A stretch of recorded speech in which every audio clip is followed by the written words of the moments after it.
Boa noite a todos. Então, é uma alegria retornar, né, a palestrar aqui no Centro Dom Bosco, dentro desse contexto de 8 aulas que nós pretendemos avançar nas próximas semanas. O Pedro abriu esse curso de 8 aulas que tem a ver com toda uma tentativa de fazer uma reflexão sobre a atual momento de crise no qual o Brasil vive nos dias de hoje.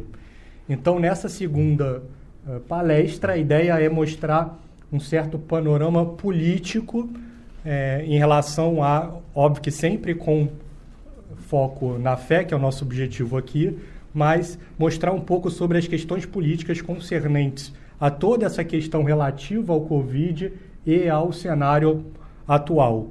Então, para isso, a ideia foi apresentar todo um arcabouço teórico para que a gente possa se inserir de uma forma efetiva na sociedade hoje e entender os grandes movimentos que acontecem, seja no âmbito político, como no âmbito da grande mídia. Então, por que, por exemplo, todo esse caos do Covid ele se apresenta de uma forma muito mais grave do que ele é na realidade? Então, ninguém aqui é negacionista, a gente sabe que existe um problema de saúde muito grave relacionado à crise ao Covid em si, mas a gente sabe que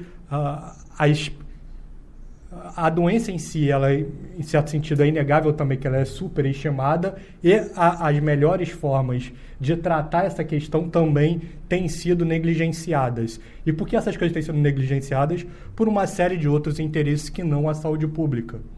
E para a gente entender isso, então, é preciso que coloquemos primeiro um certo arcabouço teórico para entender quem está no poder hoje e aí conseguir fazer uma avaliação clara sobre as coisas da forma que elas estão acontecendo.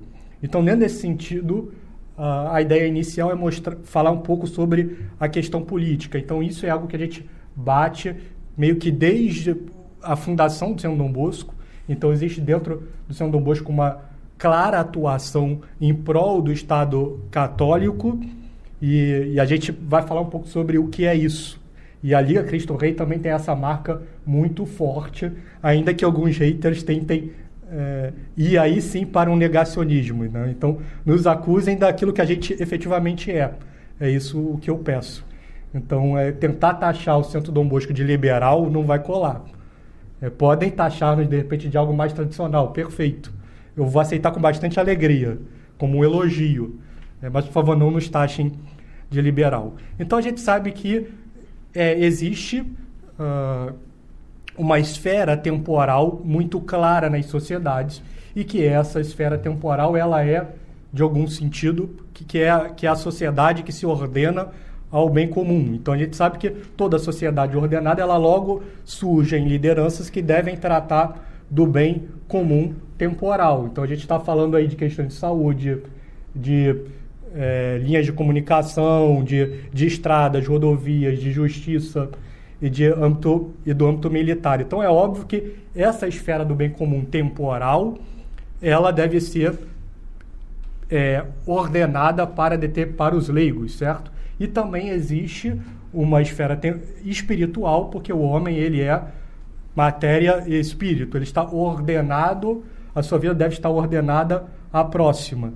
Então, dentro desse sentido, existe também uma esfera espiritual para tratar das coisas espirituais, por exemplo, a administração dos sacramentos. Então, da forma como o homem está ordenado, ele vive nesse mundo de passagem, né? Então, a gente sabe que por mais que a gente tente colocar toda a nossa esperança no mundo, a gente sabe que o mundo é passageiro, certo? A gente vem a esse mundo para amar a Deus e amando a Deus, tendo uma vida de graça nessa vida, a gente possa chegar à visão beatífica na próxima, uma vida na glória. Então, o fim último do homem está ordenado a Deus. Então, por isso existe também uma esfera espiritual. Sendo que essa esfera temporal e essa esfera espiritual, elas tratam sobre o mesmo conjunto de súditos, certo? Nós.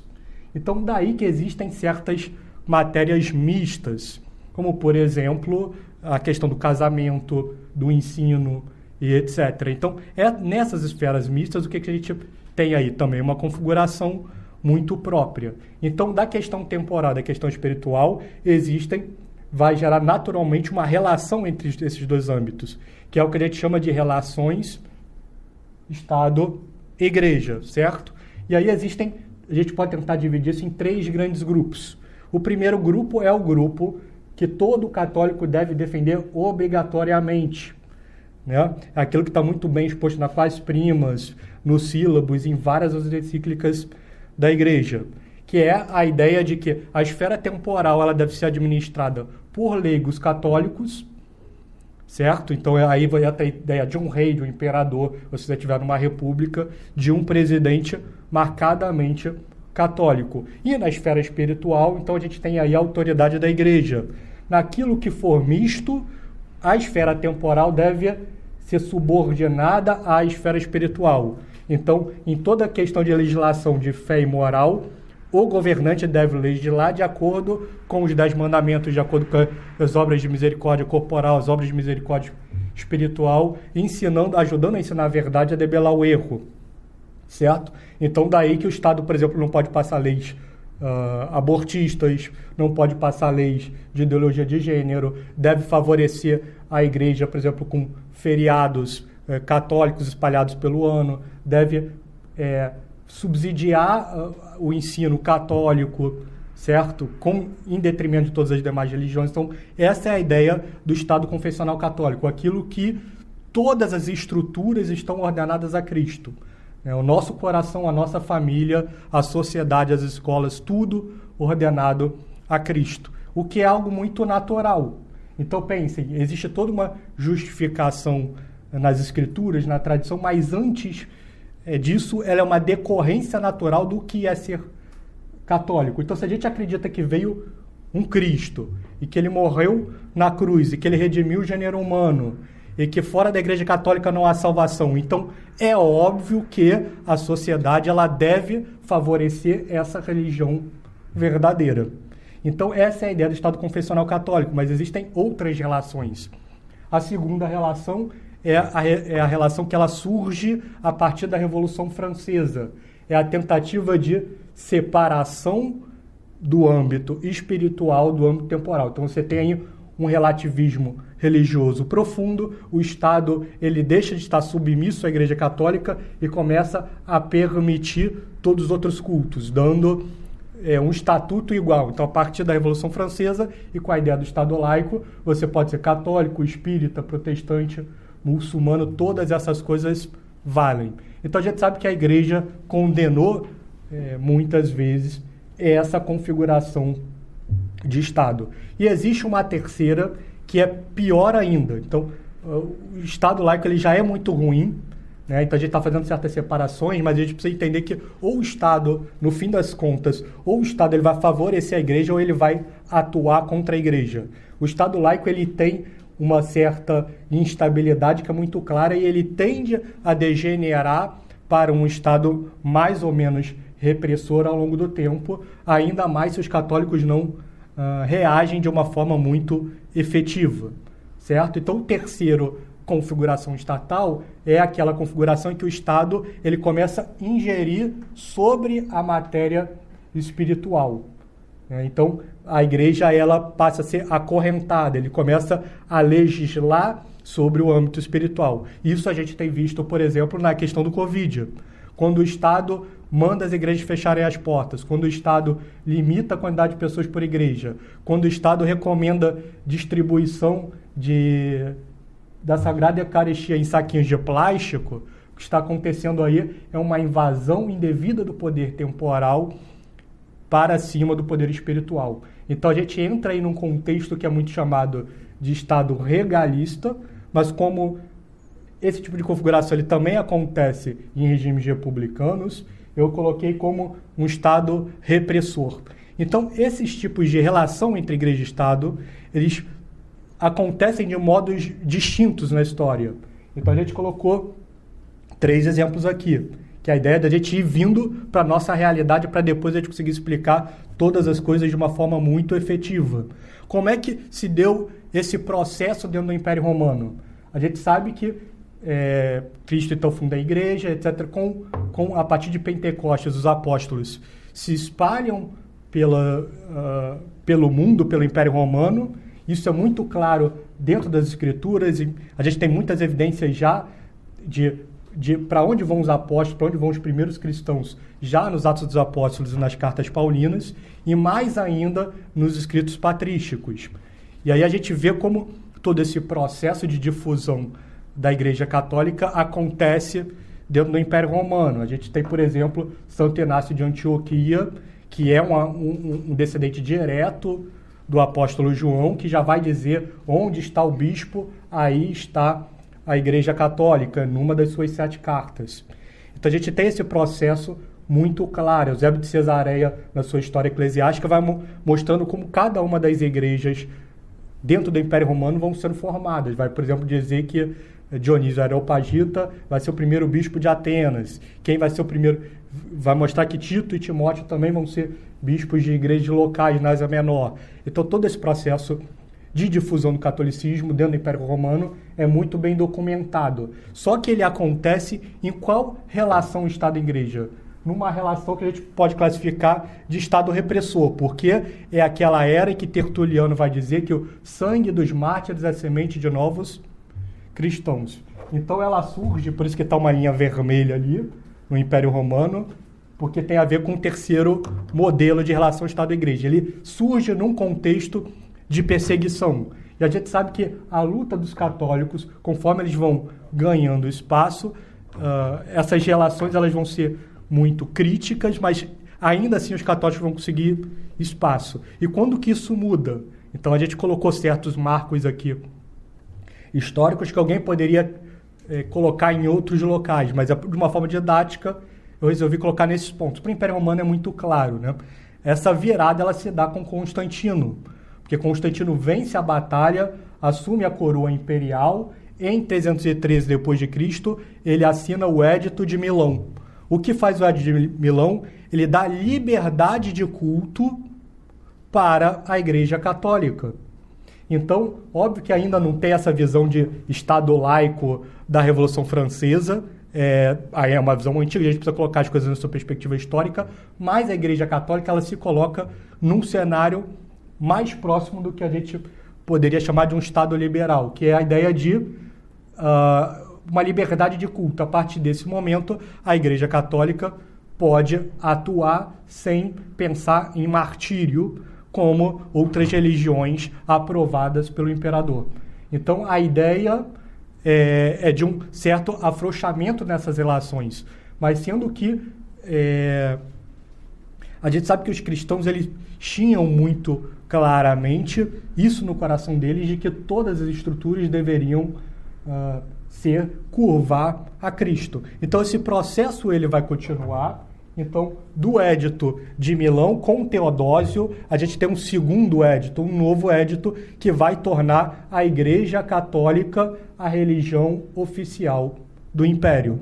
Então, pela primeira vez, a gente tem um Estado efetivamente católico, esse modelo que a gente sonha de um imperador que entende que na esfera espiritual ele precisa trabalhar para que a Igreja seja promovida e para facilitar todo o apostolado da Igreja de forma a levar as pessoas para uma maior virtude, levar as pessoas à contemplação e assim levá-las ao céu.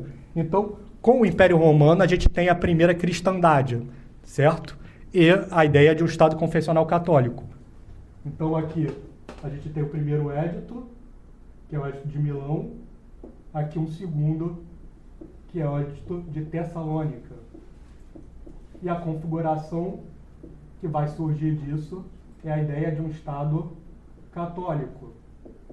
É a primeira cristandade. Certo? Então, a gente chega aí no modelo ideal, né? Então, no Império Romano, que a gente tem uma progressão do estágio 3 para o primeiro. E aí a gente sabe que o Império Romano vai cair, vão ter várias invasões bárbaras, e a Igreja Católica vai fazer todo um processo de cristianização dos povos bárbaros. Desse processo de cristianização dos povos bárbaros, a gente entra na ascensão da segunda cristandade, ainda na ideia de Estado católico, certo? Então aí com esse processo de queda do Império Romano, 476 d.C., e a ascensão dos povos bárbaros e cristianização dos povos bárbaros, a gente tem o auge da Igreja Católica, uma era de ouro, que é a Idade Média, a segunda grande cristandade. Só que aí nós sabemos que vão vir grandes revoluções, isso já debatemos várias vezes no seu Dom Bosco. A primeira revolução vai quebrar a Europa ao meio, que é a Revolução Protestante, e duas grandes nações vão se manter católicas, que é Portugal e Espanha. Então aí nós entramos na terceira cristandade, no último grande ajuntamento de povos ordenados a Cristo Rei. Então os reis espanhóis, principiando por Isabel de Castela e Fernando de Aragão, depois com Carlos V e Fernando II, Filipe II, eles vão ter essa visão muito clara de que o rei deve ordenar tudo a Cristo, e também os reis portugueses. E aí a gente consegue, a partir daí, entender como é que foi o processo de fundação do México e do Brasil. Porque o México, como o Brasil, foram forjados na mesma fornalha, a fornalha da terceira cristandade. Certo? A caravela portuguesa, a caravela espanhola é o berçário da América. Então a América, ela é fundada por Cristo Rei. Então, México, a gente começa não com a relação pior possível com a do Estado repressor, mas com a do Estado confessional católico. E para melhorar as coisas, a gente vai ter já em 1530 e pouco o milagre de Nossa Senhora de Guadalupe. Então, assim como a criação do ser humano, em certo sentido, ele vem para ocupar os espaços deixados pelas quedas dos anjos, Nossa Senhora de Guadalupe vem para reconquistar na América as almas perdidas na Europa. Então, o México ele vai ser sempre muito católico, desde o seu princípio, e todo esse processo forte da Igreja Católica no México, ele vai continuar até a Segunda Revolução. Então, é um processo muito parecido do México e do Brasil. A gente tem o advento da maçonaria, do pensamento liberal. Esse processo liberal começa a entrar cada vez mais no México. Vem a expulsão da ordem jesuíta ainda no século XVIII, sendo que... E aí a grande diferença do Brasil para o México é que no México o processo de independência é tocado por um grande católico. Então eu espero que daqui a alguns meses a gente possa detalhar toda a questão mexicana, mas isso dá alguns insights muito importantes para a gente. Então, o homem que vai ser o homem por trás da independência mexicana se chama Agustín Iturbide. E ele vai ordenar a independência do México através de um pacto tripartite, das três garantias, que vão ser fundadas na independência do México, na proclamação da Igreja Católica como religião oficial do Império, sem tolerância de nenhuma outra, e com oferecimento da coroa para alguém da família real dos Habsburgos.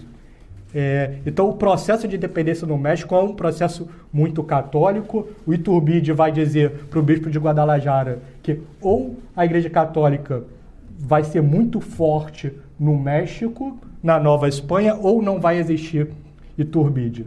Então, existe todo um processo, ainda na independência, muito católico, que vai ser em 1821 para 1822. Nenhum rei, nenhum candidato da coroa na Espanha aceita assumir a coroa do México, então a Assembleia Constituinte proclama Iturbide imperador.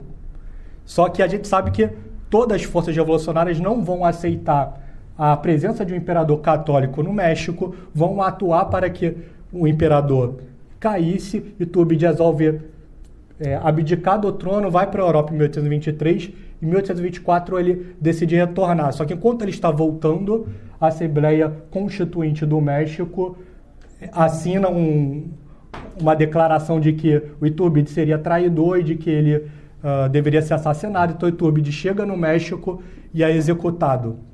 Então eu coloquei a marca da execução de Iturbide em 1824 como a mudança nas relações Estado e Igreja no México. Porque a partir daí o México, que então tinha se tornado uma potência na região começa a decair a passos largos. Vão ter 30 anos de uma instabilidade muito grande, depois vai vir Benito Juárez, a gente vai ter uma constituição anticatólica em 1857, uma segunda constituição anticatólica de Venustiano Carranza em 1917, e tudo isso vai desembocar na Guerra Cristeira, que a gente vai ver na próxima aula, se Deus quiser que eu vier ministrar aqui, de 1926, certo? Então a gente sai de um processo de Estado confessional católico a um processo de uma hostilidade muito ostensiva à Igreja Católica no México.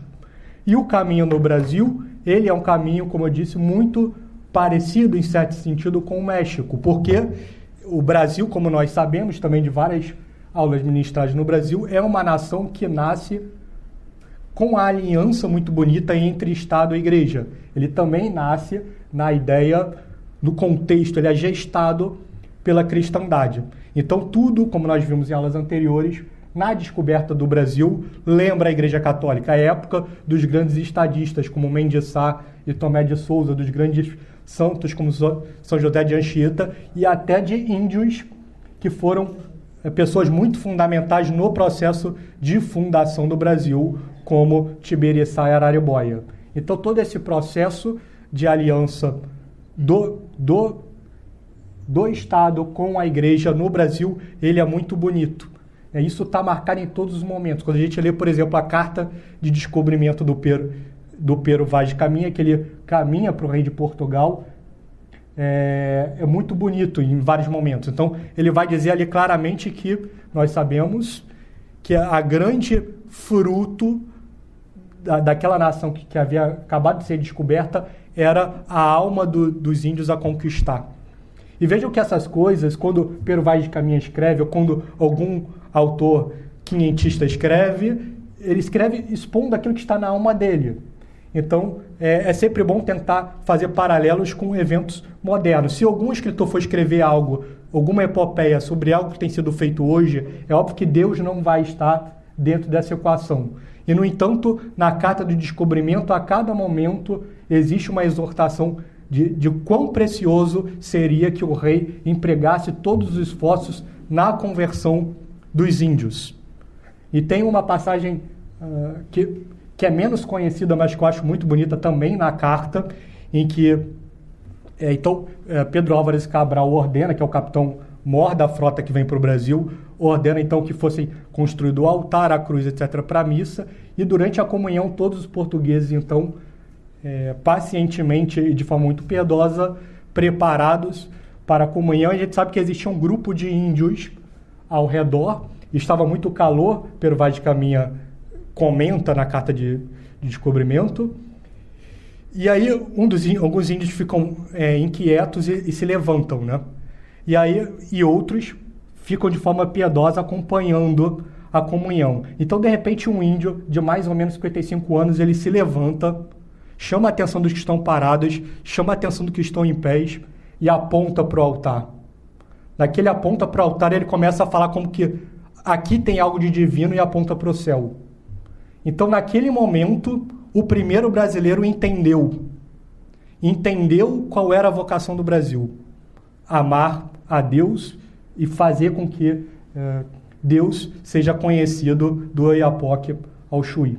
Então, esse processo de formação católica, ele é muito marcado de colonização, e isso também vai começar a sofrer um revés, como foi no México, na Revolução Francesa.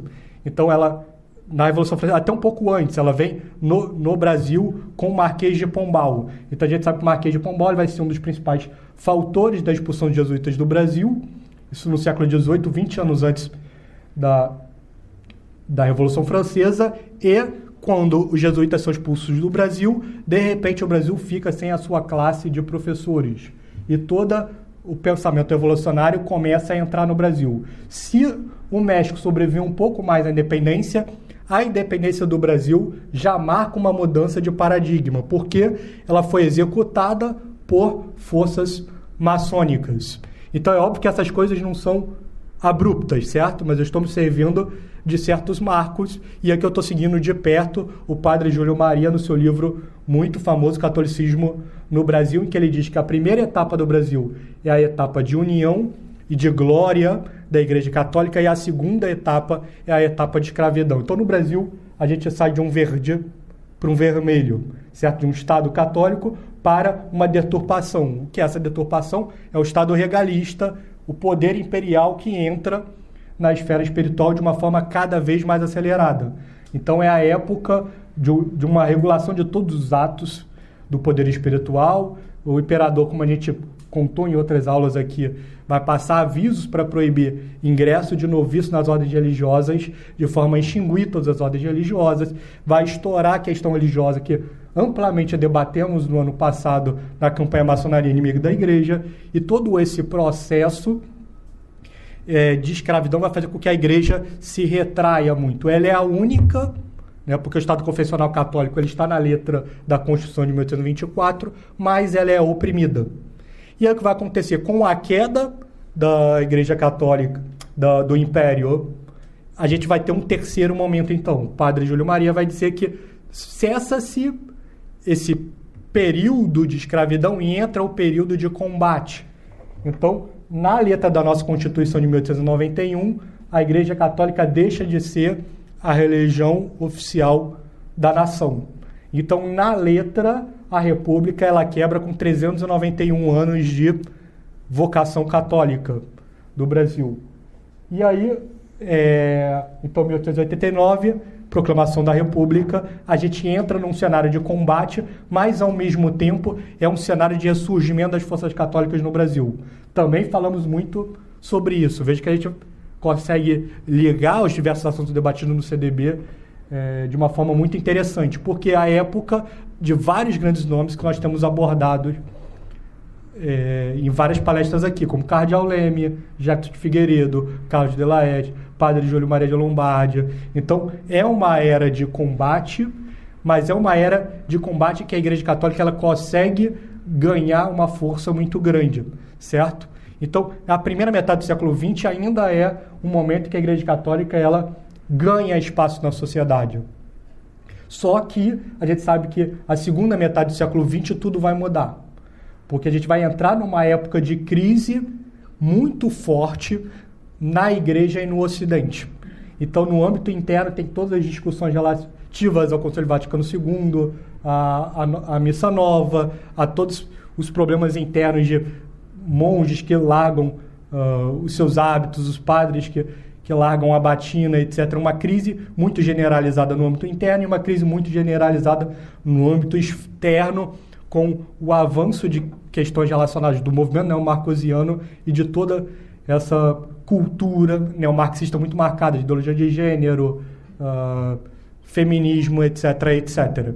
Então, essa crise vai fazer com que, na segunda metade do século XX, o pensamento católico no Brasil ele praticamente entre num processo de extinção. Então, é como se fosse mais fácil encontrar micos leões dourados do que intelectuais católicos na segunda metade do século XX. Tudo parece desabar. As editoras católicas começam a publicar os livros mais heréticos possíveis, as escolas católicas começam a ensinar mais heresias do que as escolas laicas, é o caos completo.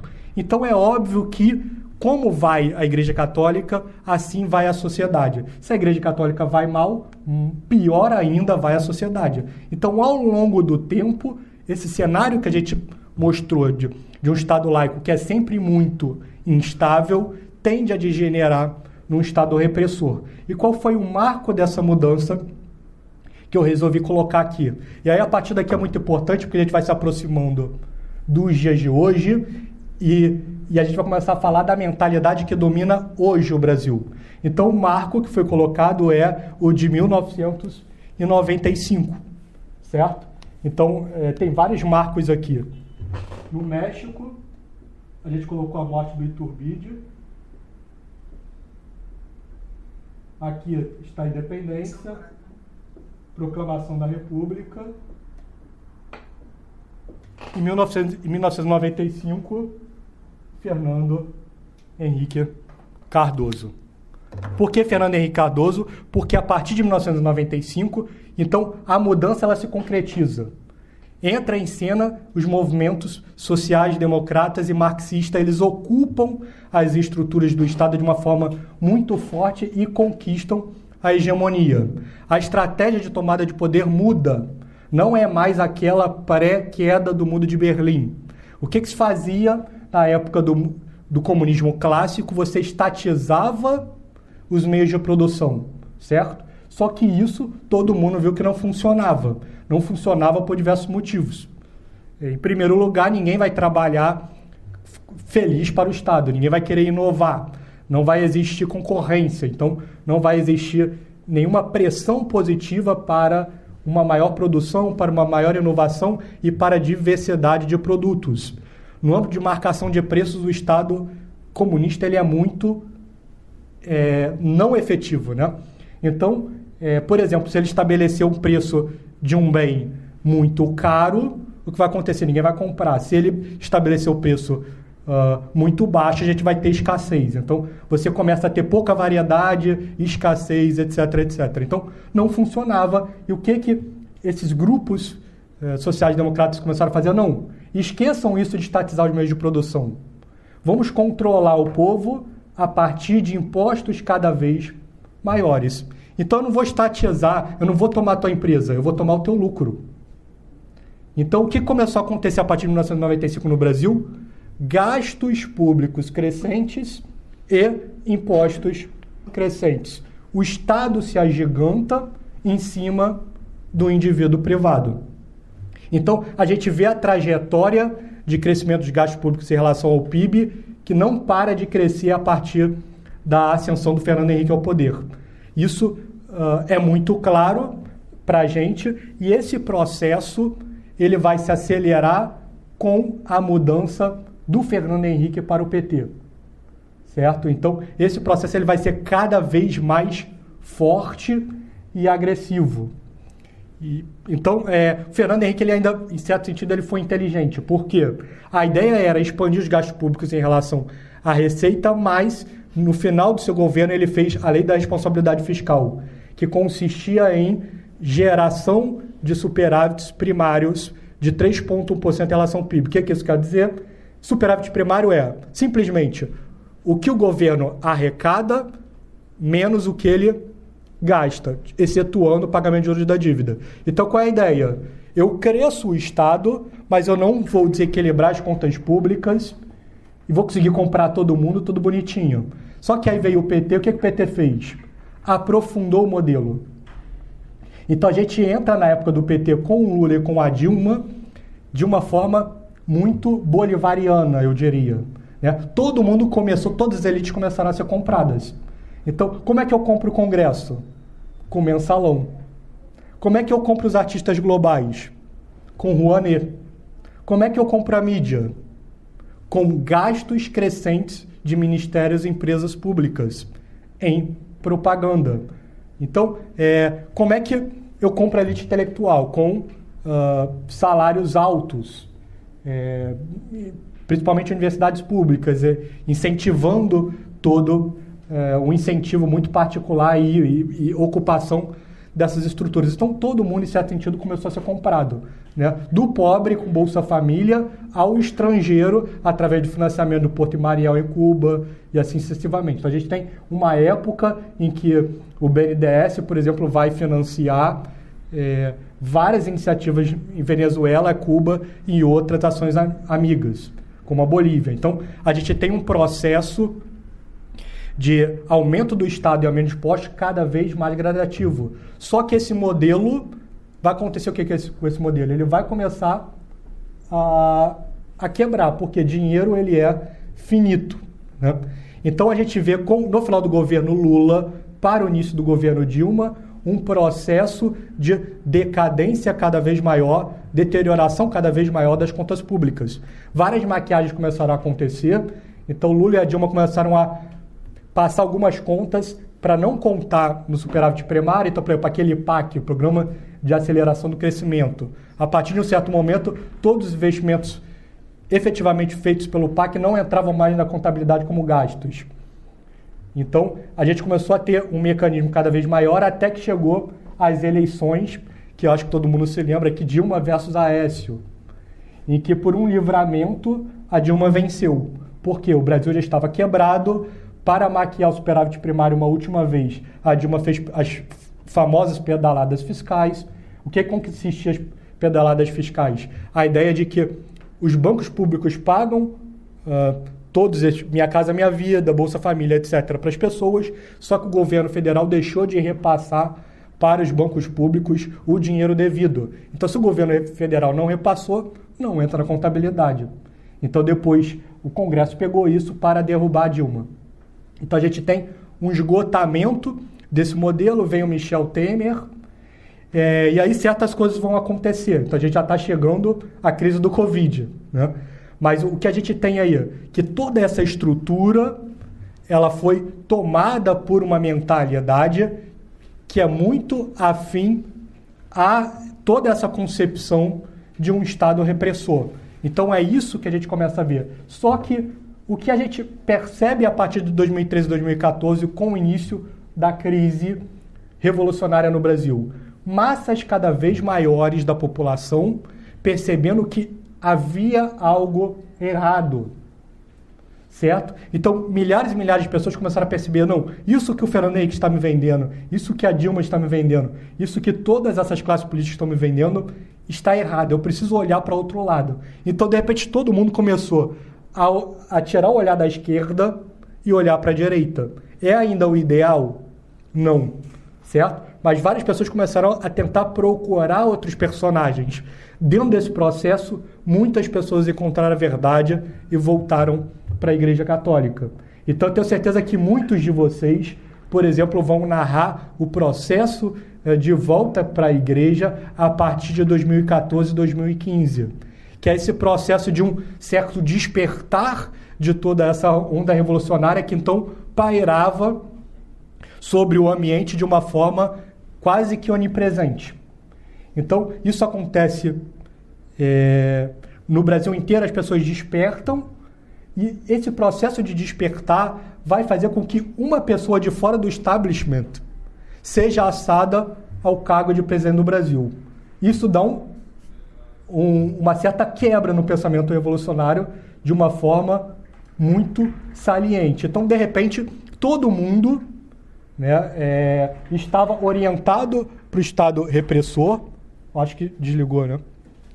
Todo mundo estava orientado para a ideia de Estado repressor, tanto no Brasil quanto nos Estados Unidos, sendo que nos Estados Unidos vem o Trump e no Brasil vem o Bolsonaro, que eu colocaria no estágio 2. Bolsonaro não é um católico praticante, nem o Trump, mas é alguém que não vai procurar perseguir a igreja como o PT e o PSDB faziam no Brasil, como o Partido Democrata fazia nos Estados Unidos. Então, esse processo de redescobrimento de uma direita, que ainda não é a resposta, e dentro desse grupo de direita, aí sim na resposta católico, a gente tem uma certa mudança. E essas coisas trazem muitas implicações. E mais ainda, o cenário piora para o pensamento revolucionário. Por quê? Porque o PT e o PSDB tinham quebrado o país. Notadamente o PT com todo esse modelo. Então, quem acompanhou o processo de impeachment sabe que a justificativa do impeachment ela é toda de base econômica. Só que o que aconteceu? O Bolsonaro acertou na parte econômica, trouxe um homem que as pessoas podem discordar, que é o Paulo Guedes. Discordar, tudo bem, ele é liberal, ele tem seus problemas, mas ele é um homem genial. E para a posição católica, eu diria que hoje é um homem que, em certo sentido, ele atende a nossa agenda. Por quê? Nós temos um Estado tão gigante que, por mais que ele tente puxar para cá, a gente vai estar se aproximando muito mais da DSI do que qualquer outra coisa. E assim foi feito. O Paulo Guedes, como um homem genial, ele atacou a principal conta no ano passado, que foi a Previdência, que ocupa 1/4 dos gastos públicos. Com a Previdência controlada, os juros começaram a cair, que é outro 1/4, e aí, de repente, em um ano, o Paulo Guedes já começou a colocar a economia nos rumos de novo. E isso acendeu um alerta, porque se esse processo continua, o Brasil iria entrar numa rota de crescimento sustentável.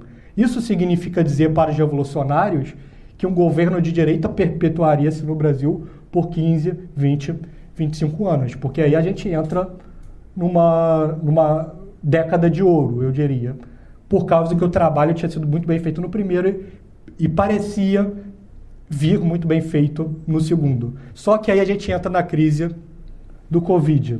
Então, basicamente, em 16 de março de 2020.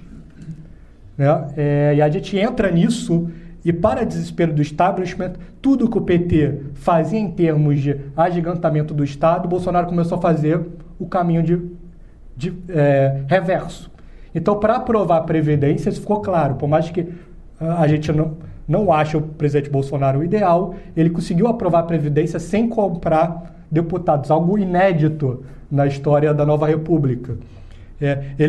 A Rouanet colocou limite. Então, se antes você tinha 40 milhões, eu acho, de limite, ele reduziu isso para 1. A Globo, ela recebia 400 milhões de reais no último governo Temer. Já no primeiro ano do Bolsonaro, caiu para 170 milhões de reais. Então, ele começou a comprar briga com todo mundo. Ele começou a desfazer esse processo de comprar as elites intelectuais. E aí, o que vai acontecer? E aí você tem problema de todos os cacifes. Então, por exemplo, para um Rodrigo Maia, isso é uma péssima notícia. Né? Ele não vai mais conseguir dialogar, que é o sonho dele. Nem ganhando ministérios, nem ganhando novos mensalões. Então, todo esse processo é muito importante. Então, antes da gente entrar em toda a instrumentalização política, é preciso que a gente entenda, então, qual deve ser o papel do católico frente ao governo Bolsonaro. E para referendar a minha posição, que é óbvio que aqui é uma posição, de certo sentido, individual, apesar de eu achar lógica, eu queria trazer a posição do Michael Voris em relação ao Trump, porque, guardado as devidas proporções, é o mesmo caso. É um presidente colocado no topo que tem que desafiar todo um Estado repressor. E o Michael Voris ninguém pode acusar de liberal, é óbvio. Acho que é óbvio para todo mundo. Quem conhece sabe. Então, o que ele diz nesse livro? Ele vai falar em vários momentos do Trump, tá? Apoiamos a eleição de Trump porque a sua vitória preveniria a anticatólica Hillary e seu séquito torpe de tomarem o controle, e não porque pensássemos que o atual presidente seria capaz de estabelecer uma monarquia católica no país. Então, vejam, vou repetir. Apoiamos a eleição do Trump porque sua vitória preveniria a anticatólica Hillary e seu séquito torpe de tomarem o controle, e não porque pensássemos que o atual presidente seria capaz de estabelecer uma monarquia católica no país. O que ele está dizendo aqui? Nós apoiamos Trump não porque ele é o 1, mas porque todo mundo é o 3 e ele é o 2. Tá claro? Alguém discorda que isso é o caso do Brasil? Apoiamos o Bolsonaro. Não porque ele quer um Estado confessional católico, não porque ele quer uma monarquia católica, não porque ele é um católico que comunga todo dia, que ele é um santo, é São Bolsonaro.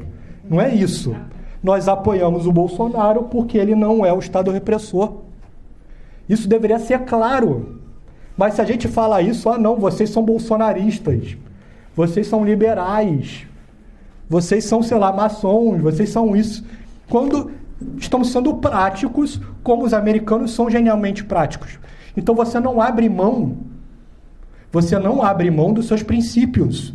Os seus princípios são claros. Se alguém me perguntar, Álvaro, o que você acha do Estado laico? É uma porcaria. Então, a todo momento, a gente grita, viva Cristo Rei. Por quê? Porque nós queremos um Estado católico. Mas isso não nos fecha os olhos.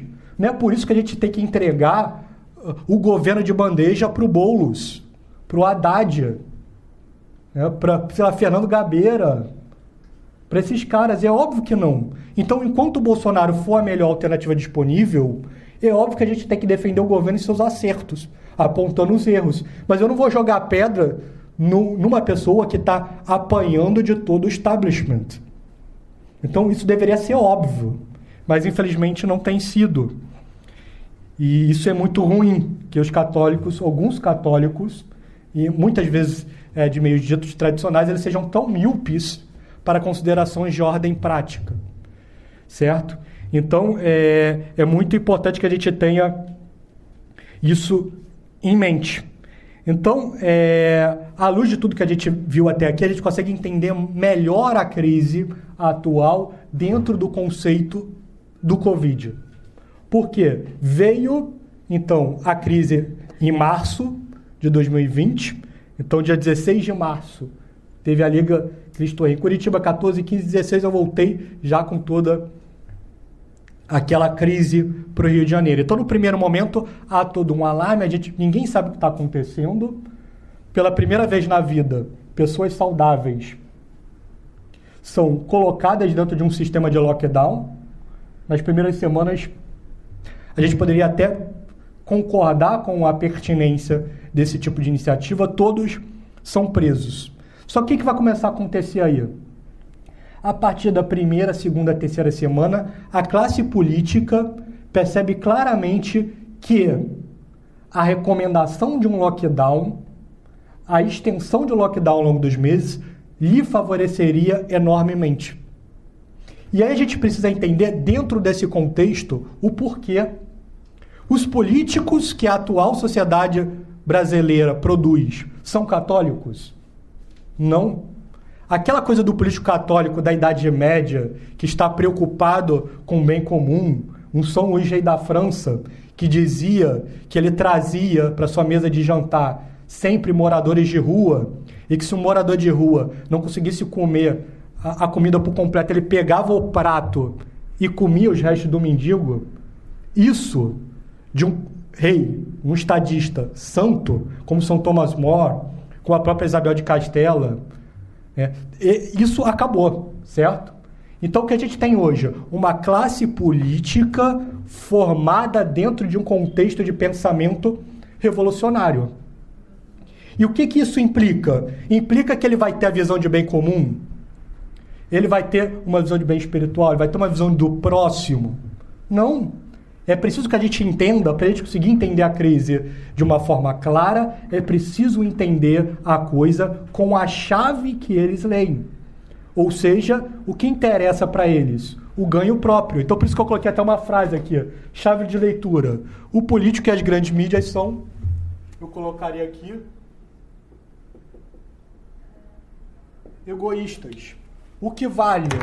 O que vale é o benefício próprio que eu vou ter diante de determinada situação. Então, não sei se eu estou desiludindo alguém aqui, eu espero que não, né? Então, se alguém acreditava que os políticos estão preocupados com o seu bem-estar, com a sua saúde, que você não pegue Covid, sinto muito, desiludidos. Eles não estão, certo? Então, o que os move? Move o ganho de interesses políticos, o ganho de interesses econômicos. Então, se não é o interesse, o bem comum do povo que os inspira, quais são os mecanismos que estão trabalhando para que os políticos recomendem no Brasil esse tipo de política? Então, o primeiro objetivo, isso é muito claro. Então, a ideia aqui não traçar nada de teoria da conspiração. Então, a gente vai se ater aos objetivos mais claros e imediatos. O primeiro é o retorno ao poder.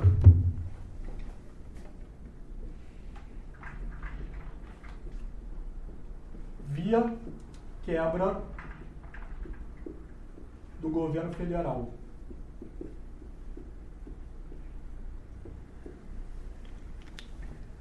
Isso ficou muito claro quando o Roberto Jefferson entrou.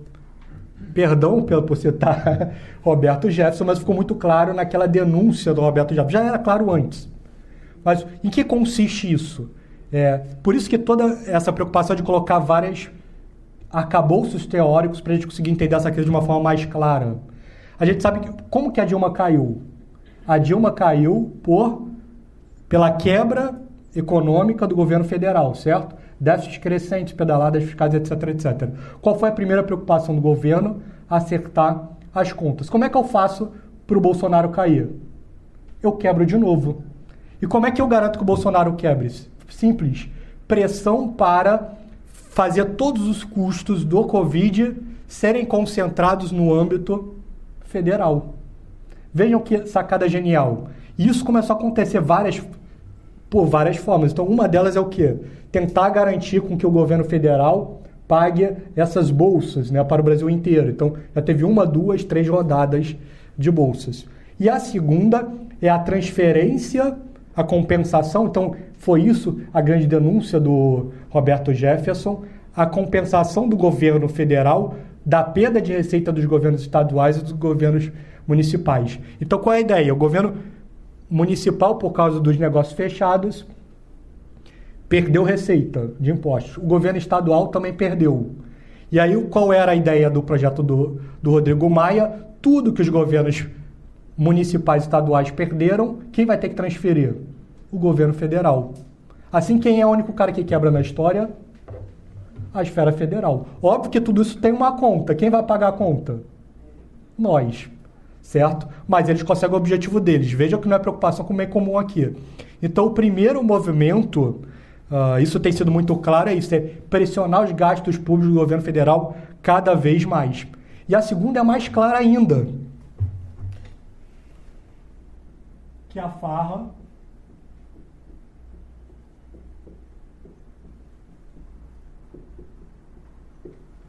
farra dos gastos públicos. Por quê? O que aconteceu com o Covid, as prefeituras e os governos estaduais começaram a ter licenças para gastar dinheiro infinito sem licitação. Então, rapidamente a gente saiu de um sistema centralizado de mensalão para um sistema descentralizado de covidão. Então, em todos os lugares começaram a pipocar denúncias, né? Então, o governo, por exemplo, o secretário de saúde do governo do estado do Rio já caiu. Ele foi encontrado com milhões de reais em espécie. Né? Milhões de reais em espécie, maletas e maletas de dinheiro. Superfaturamento de respiradores no Rio de Janeiro. Superfaturamento dos respiradores em São Paulo. Então são muitos. Eu até anotei aqui o quanto foi. Então no Rio de Janeiro, só do superfaturamento de respirador, 36,9 milhões. Em São Paulo, 60 milhões. Então, de 1.000 respiradores adquiridos, 52 chegaram. Hospitais de campanha montados e desmontados sem um caso de Covid interno. Então, gastos e gastos infinitos, muita gente ganhando rios de dinheiro. Então, um segundo grande interesse. E o terceiro grande interesse, e aí não é tanto um grande interesse, mas um medo.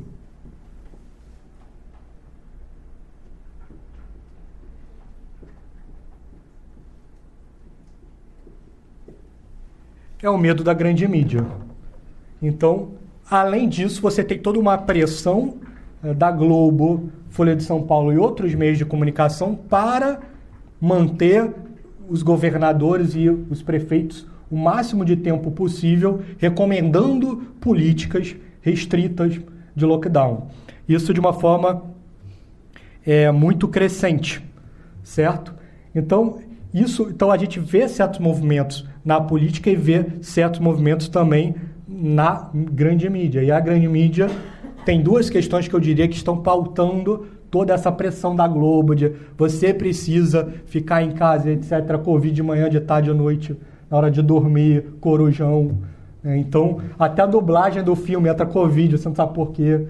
Então, existem certos interesses aí muito claros.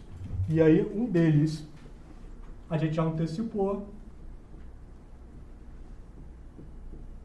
que é o corte dos gastos, e o outro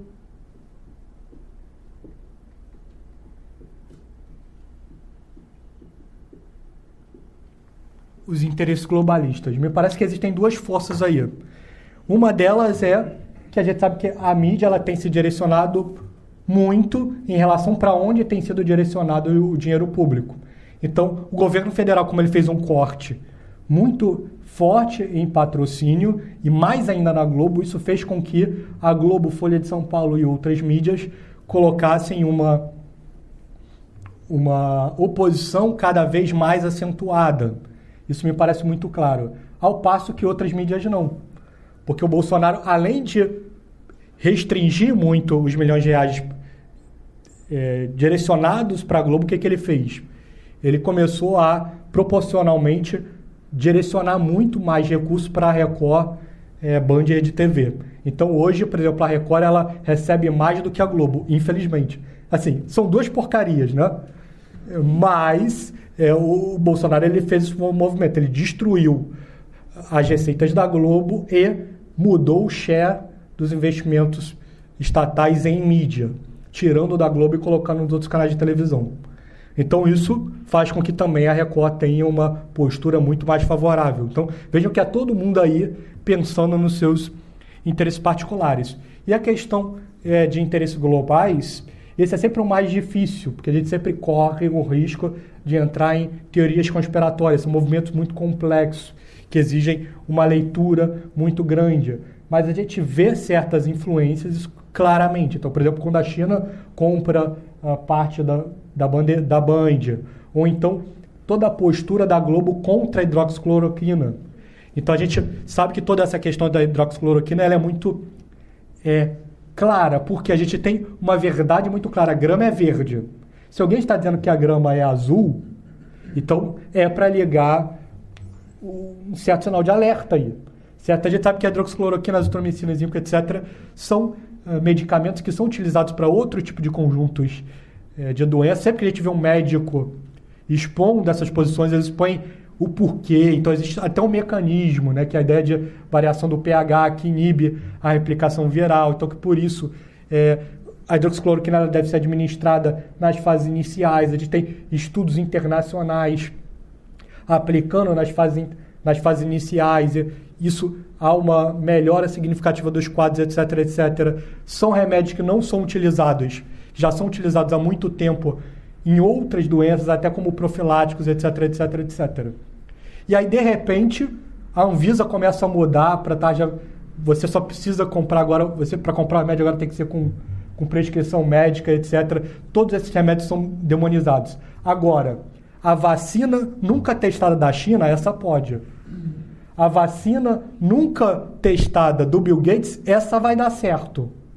Então é óbvio que tem algo aí de estranho, né? Se um remédio que há décadas é aplicado, é utilizado um argumento de que não existem artigos científicos suficientes, e uma vacina, que algumas delas, então, num dos artigos da Nature, mostrava que 6 das vacinas, eles utilizavam embriões humanos, né? Então, vejam que são coisas que a gente não imagina o que pode vir por aí. E aí isso recomenda-se a aplicação total. Eu achei até engraçado que foram entrevistar a primeira pessoa que tinha tomado uma das vacinas no Brasil.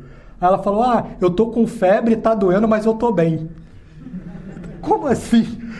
A pessoa parece que ela contraiu 2 Covids com a vacina e ela tá bem. Algo tá estranho. Então, vejam como você tem uma certa manipulação que é muito clara nesse aspecto, certo? Então, isso traz para a gente certas lições. Então, caminhamos até aqui bastante coisa, certo? Então, mostramos certos conceitos de relação Estado e Igreja, como esses conceitos se materializam em diferentes momentos da história. Então, para não nos alongarmos muito, 3 exemplos: Império Romano, México e Brasil. Com o Brasil, nós esticamos essa linha para os dias atuais, porque era preciso entender como se dá o processo histórico para ver que hoje existe um establishment que ele é muito alinhado com todas essas questões relacionadas à repressão, à hostilidade, a uma tentativa de invasão, e que existe um representante hoje máximo que não está dentro desse grupo, certo? Então,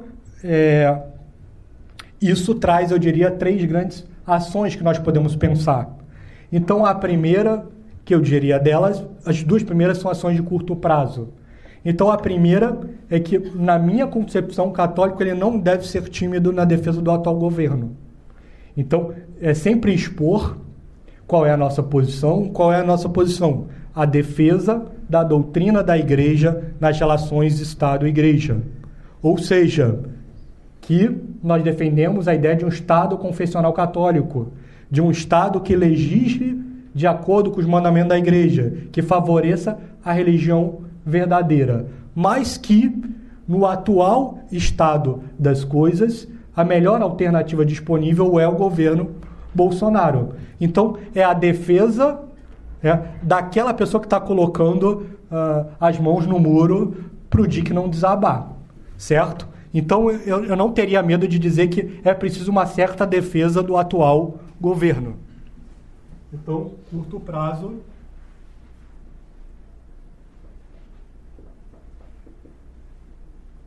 defesa do atual governo. E a outra ação, eu diria que é uma ação no âmbito espiritual.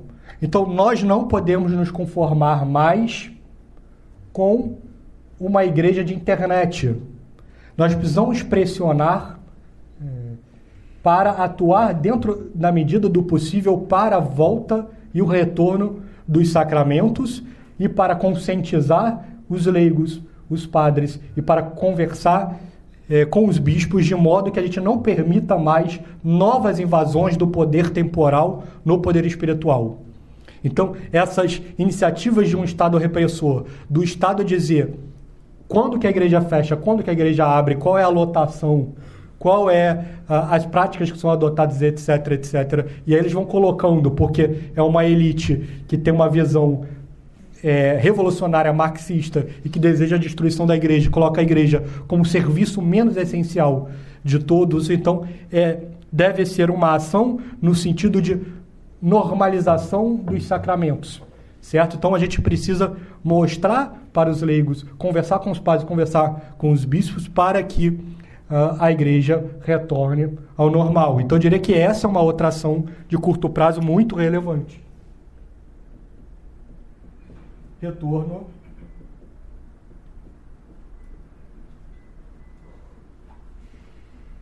dos sacramentos. E existe um objetivo, por fim, que é um objetivo de longo prazo, que tem a ver com a construção da cidade católica.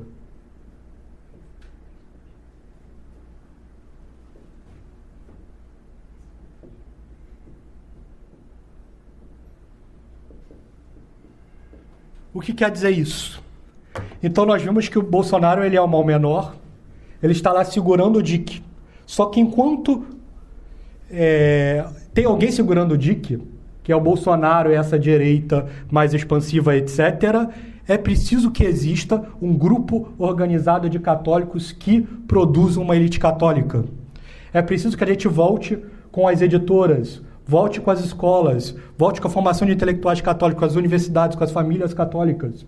É preciso uma ação coordenada e firme, cada vez mais católica, para que a gente possa produzir, no espaço de uma ou duas gerações, uma sociedade muito mais católica.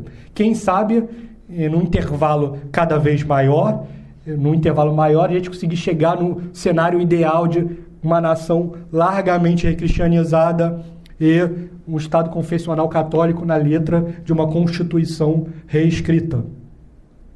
Então, é preciso que cada um de nós, comece a agir para que Cristo seja amado. Isso significa, no contexto de São Dom Bosco e das pessoas que vieram nos assistir da Liga Cristo Rei, de um fortalecimento da Liga Cristo Rei, de um fortalecimento da ação católica, da cultura católica. Então, sob esse esforço de curto prazo de retorno dos sacramentos e de apoio a um governo que pelo menos não vai nos matar, é preciso que a gente construa algo muito maior. Então, para completar, eu queria completar com as palavras do líder católico Anacleto Gonzalez Flores. Então, vejam como são as coisas. Num contexto de perseguição, no México, você tinha a União Popular pelos católicos e a Liga, como a gente tem a Liga Cristo Rei. Mas qual era o nome da Liga do México? Liga Nacional de Defesa da Liberdade Religiosa. Por que liberdade? Algumas pessoas podem dizer, não, Anacleto era liberal. Não, não era. Se ele está num sistema de Estado repressor, O que o Anacleto e os seus demais companheiros vão pedir? Liberdade para a verdadeira religião. Então vejam que até no nome subentende-se uma verdadeira compreensão da doutrina e como que eu aplico a doutrina no tempo. Então, no Brasil ainda dá para chamar a Liga Cristo Rei, que também é algo natural. Então, se a gente está num cenário ali nebuloso de Estado laico, etc., a gente consegue, estando no Estado 2, proclamar o Estado 1. Certo? Então, por isso que é Liga Cristo Rei, para que Cristo reine na sociedade. E aí, o que o Anacleto vai dizer no 5º livro da História da Igreja, do Padre Alfredo Santos, que estamos para lançar, é uma frase que eu queria terminar a aula de hoje com essa reflexão do líder leigo mexicano. Depois de longas peregrinações dentro de uma universidade, podemos conquistar a nossa imediata ambição, um título profissional. Pois bem, o que teremos obtido? Uma posição, isto é, pão, casa e vestuário. Isto é tudo para o homem? Não. O tudo há de ser o cultivo das faculdades mais altas do espírito. Há de ser amar a Deus. Serão os senhores, porventura, do número dos que creem que se preenche essa infinita ambição com essas práticas corriqueiras de um cristianismo petrificado que só assiste à missa aos domingos? Pátria brasileira, adaptando, saiba que nem todos os seus filhos se efeminaram, nem todos se afundaram no lodo. Ainda há homens, ainda há heróis, ainda há aqueles que combatem por Cristo Rei. Viva Cristo Rei! Viva!